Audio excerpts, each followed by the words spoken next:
Covering the islands of the Bahamas, ZNS Network presents The Bahamas Tonight. The following portion of the news is brought to you by McDonald's. McDonald's, I'm loving it. I personally feel as though the bonuses were exorbitant. I don't feel as though that amount of bonuses should have been paid to any individual. I maintain that. That's just me. Good evening and welcome to the Bahamas Tonight, the National Report. I'm Keishel Adderley. Thanks for joining us. Well, it seems some members of the Board of Directors at the National Insurance Board were in the dark about the bonuses awarded to NIB Director Algernon Cargill over the past 2 years. In fact, John Pinder, who also served on the previous Board of Directors chaired by Patrick Ward, says he wasn't aware executives were even given bonuses. I've been through some minutes just to ensure that I didn't miss anything. I've contacted one or two of my colleagues who also sat on the board to ask them if anything happened in one or two meetings that I may have missed. They cannot recall any bonuses coming to the board for approval, nor can they recall seeing anything actually as relates to bonuses. It was kind of a surprise to me the amount of bonuses some of those persons received, because I saw the person who received bonus based on what I saw posted on the internet. Some persons who I saw receive bonus, I don't know why they had to receive that kind of bonuses based on the task that they had to perform at NIB. You know, I'll leave it at that. I don't want to go into any detail. However, Mr. Pinder explains that this doesn't mean executives may have been able to negotiate bonuses in their contractual agreements. If a contract speaks to bonuses, then they will comply with the terms and conditions of a contract or best practices. If that's something that is a culture in an organization where bonuses are paid, it doesn't necessarily have to come to the board for approval, but the board should be made aware at some point as to what bonuses was paid and what amounts was paid to which individuals. Even if this was so in Mr. Cargill's case and this came to the board, Mr. Pinder says he still wouldn't have approved the bonuses, which he described as exorbitant, especially considering NIB's financial state. Mr. Pinder described Mr. Cargill's performance as stellar and says he believes the director was deserving of a bonus, but believes the bonuses were not in line with the company's financial future. Chairman of the Progressive Liberal Party, Bradley Roberts, says Prime Minister Perry Christie made the right decision when he called for an independent forensic audit of the National Insurance Board in light of recent allegations. Mr. Roberts was responding to recent comments made by Free National Movement Chairman Darren Cash, who is calling for NIB Chairman Greg Moss to be suspended or fired. Cash says he doesn't believe it takes a forensic audit to reveal that Moss abused his authority within the few short months of his tenure. The fact of the matter is that there is evidence that the authority of the National Insurance Board was undermined by the former FNM political directorate in contravention of the National Insurance Act and established guidelines of corporate governance of the board. This is malfeasance of the worst kind, and Cash will not be allowed to skirt this issue because it is an inconvenient truth for the FNM. Mr. Roberts also wants to know more about the high bonuses which were paid out to the NIB executives. He's challenging Cash to justify the nearly $200,000 per year, which was paid to former NIB Director Algernon Cargill. That amount of money to improve the rate of compliance, he says, isn't justifiable. But the Bahamian people need to know how their Social Security contributions was managed and how the board was governed. The dealings with the board by the FNM government seems to be underhanded in nature. What complicates this matter is that the former State Minister for Finance, Shavago Lang, stated in the media that he was unaware of the approved bonuses. This raises more serious questions about the corporate governance of NIB. It is clear that Mr. Ward approved these bonuses in the absence of ministerial approval, contrary to Section 40 of the National Insurance Act. Former Former City Markets workers say they're feeling frustrated and unfairly treated. They're calling for labor laws to be enforced and for them to receive their severance payments. Jiminy DeSwain spoke with several employees last night following an emergency meeting as they planned their next step. This is wrong. This is totally wrong. Former City Market employee Cheryl Wallace wants justice served months after City Market has closed its doors and sold. Tempers flared during an emergency meeting held at the City Market warehouse on East-West Highway for the former workers who just want to know when they're going to get their money. Severance and pension payments, they say, should have been paid since March 30th. Representative Vanslaw Turnquest says it's now time for action because workers have waited long enough. Persons are owed $2.8 million for non-managerial workers. They're owed $1.5 million plus for line staff, $5.6 million for the pensioners. They are pensioners that have retired and left the company from time immemorial, still owed 2 to 3 years on their pension matters. We had enough. I have workers here that have children. I have family men here. I have men that are losing their can't pay their mortgages. They can't put food on their table. This is enough. We are going to take this to Bay Street by the end of this week if these persons haven't received their severance package. Former front-end manager Cheryl Wallace says she, like other former City Market employees, have not been treated fairly. This is wrong. This is totally wrong. You know, you can't have people waiting for severance money.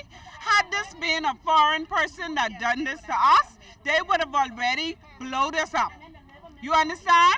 But it's our own Bahamian people that is doing this to us. This is totally wrong. That's all I have to say. This is wrong. Mr. Christie, whoever it is, the minister and Mr. Christie need to come to the people and tell them at least our severance money. When are we going to get our severance money? It's been too long. To Mr. Christie, I am a Bahamian. I was born here. And you believe in Bahamian, sweetie, this is the real Bahamian deal. And I think it's high time Minister Gibson come forward and speak the truth on this whole matter because we all need our money. Prime Minister Perry Christie says he agreed to become involved in the City Market matter to bring some resolution to what is a private dispute between the union and the former principals of City Market. There was another intervention being made by a group on behalf of the Finlayson family who met with the representatives of the workers, both management and the general workers. From what I now see, a letter was sent to me by the lawyer indicating that that was not successful to the point where that they had anticipated and that they would want to meet with me again.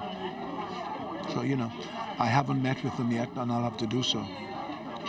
It's one of those things where you want justice for the workers. You can't force people. Only the courts of law and a ruling could force a solution to a problem. And we've been trying to persuade people to take the best course of action for all concerned with respect to city markets. Mr. Turnquest says the former workers are not asking for any favors or handouts, but they just want what's due to them under the labor laws. Jiminy DeSwain, ZNS Network News. An independent investigation spurred by conflict of interest allegations against former Tourism Minister Vincent Vanderpool Wallace was tabled in Parliament today. A contract with Tourism Marketing Alliance Incorporated, also known as TMA, an entity providing advisory marketing services to the Ministry of Tourism, is at the center of the report and is now the subject of a lawsuit. Carla Palmer has details. The issue arose during the May 7, 2012 general election campaign, and the government insists that it is doing due diligence in having the matter independently investigated. Tabling the report, Minister of Tourism, the Honorable Obi Wilchcombe, noted that 7 current and former senior executives of the ministry were interviewed. Extensive documents provided, including a chronology of events of the allegations and the extrication and review of over 36,000 emails between May 2009 and June 2012 gathered. Based on the work performed by the firms, the following four main findings were made. 1. There was direct involvement by the minister with the TMA, ICON, and DSO 360 agreements. 2. There were irregularities with the review and approval of the TMA and ICON agreements at the ministry. 3. There was a relationship by the former minister with related parties of TMA, ICON, and DSO 360. And 4. There is potential litigation arising from this matter that should be addressed. The report indicated that the agreement lacked key components, including the lack of an early termination clause and potential conflict with ICON, an existing vendor. Further, how senior Ministry of Tourism executives voiced their opposition to the business deal and how they stated repeatedly feeling pressured by the former tourism minister, Vincent Vanderpool Wallace, to broker the deal. The minister denied pressuring ministry senior executives to accept or sign the TMA agreement. Prior to execution of the TMA agreement, ministry senior executives requested of the minister that a standard interview be held with Mr. Thomas Crockett, the prospective chief marketing officer under the TMA agreement. However, no interview prior to engagement of TMA was held with Mr. Crockett. Ministry senior executives informed that they were informed by the minister that an interview with Mr. Crockett was unnecessary. According to the report, not only was ICON linked to TMA, but to Destination Solutions 360, reportedly another company already doing business with the ministry, owned allegedly by the same people. TMA was a shell company that had no staff, marketing and tourism executives, or board of directors. 1. That the 2011 annual report showed that ICON's CEO was the president and the director of TMA, and 2, that TMA held the same address as ICON. The report went on to highlight how agreements with the companies in question were executed without due diligence and legal risk assessment exercises. It was discovered that the minister approved and signed an agreement for the commitment of expenditure of $15 million of media advertising from ICON. The report revealed that neither the Director General at the time, Mr. David Johnson, nor the Permanent Secretary, Mrs. Hyacinth Winder Pratt, were made aware of the signing of the agreement until after its execution on the 18th of August, 2011. To date, $36 million has been spent with ICON over the past 10 years. The Ministry of Tourism rescinded the TMA agreement in March this year. In response, TMA has sought legal counsel and is seeking compensation for a breach of agreement in excess of $687,000. Tourism Minister Wilschcombe says the report has now been submitted to the Attorney General's office for review and consideration of any further action. I'm Carla Palmer for the ZNS Network News. Police believe they have the men responsible for more than 20 murders which took place this year. Today, Police Chief Ellison Greenslade confirmed that those men could be connected to a slew of other crimes. This after a weekend police report on the arrests of 2 suspects. Police say they wanted to question about the death of Dario Knowles of Fox Hill, who is the son of Dion Emperor Knowles, and a number of other victims. We are expected to arraign persons before the courts before the end of this week in at least 5 of these matters, 5 of the 23 of which I just spoke. I'm further pleased to advise that we are currently following significant leads in these 23 homicides, and we are optimistic that going forward, this major breakthrough will result in an unprecedented number of homicides being cleared up and the suspects being arraigned before the courts for the offense of murder in the very near future.